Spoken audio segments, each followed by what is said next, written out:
लोकसभा चुनाव के परिणाम आने के बाद एक लोकसभा सीट की सबसे ज्यादा चर्चा है और वो सीट है यूपी की फैजाबाद लोकसभा सीट, जिसे अयोध्या के नाम से भी जाना जाता है। लोकसभा चुनाव में इस सीट पर बीजेपी को करारी हार का सामना करना पड़ा है।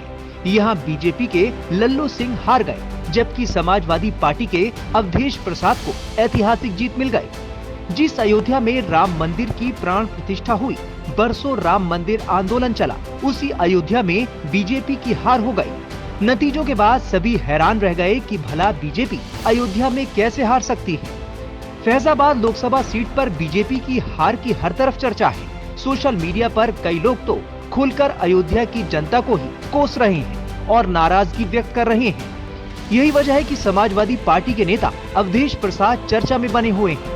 इसे लेकर अवधेश प्रसाद की जान का खतरा बताते हुए एसपी नेता ने उनके लिए Z+ सुरक्षा की मांग कर दी है। समाजवादी पार्टी छात्र सभा के राष्ट्रीय महासचिव मनोज पासवान ने प्रदेश के अपर मुख्य सचिव गृह को पत्र लिखा है और अवधेश प्रसाद के लिए Z+ श्रेणी की सुरक्षा की मांग की है। अपने भेजे गए पत्र में उन्होंने कहा है कि सोशल मीडिया समेत संचार के माध्यमों में अयोध्या के निवासियों पर असहज करने वाली टिप्पणियां और धमकियां दी जा रही हैं। ऐसे में उन पर कभी भी कोई सुनियोजित अनहोनी या असामान्य घटना हो सकती है।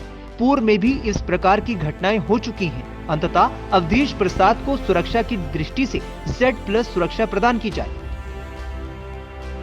बता दें कि लोकसभा चुनाव में समाजवादी पार्टी ने अपने दम पर प्रदेश की 37 और इंडिया गठबंधन के साथ मिलकर 43 सीटों पर जीत दर्ज कर सभी को चौंका दिया।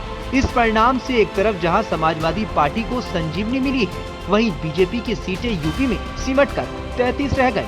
अयोध्या सीट पर भी बीजेपी को हार का सामना करना पड़ा। बता दें कि अयोध्या से जीत कर आए अवधेश प्रसाद काफी लंबे वक्त से स्थानीय राजनीति में एक्टिव है। फैजाबाद सीट से 7 बार विधायक रहने वाले अवधेश प्रसाद पहली बार सांसद बने। जनता पार्टी से जुड़े रहने के बाद अवधेश प्रसाद ने 1992 में मुलायम सिंह के साथ समाजवादी पार्टी की नींव रखी। कई बार हार के बावजूद उन्होंने समाजवादी पार्टी का साथ नहीं छोड़ा। अवधेश प्रसाद दलित समुदाय से आते हैं और दलित वोट बैंक के साथ अपने मजबूत संबंधों के लिए जाने जाते हैं। वो अखिलेश यादव के करीबी माने जाते हैं और अक्सर विधानसभा में उनके बगल में बैठे रहते हैं। अवधेश प्रसाद ने 21 साल की उम्र में राजनीति में कदम रखा था।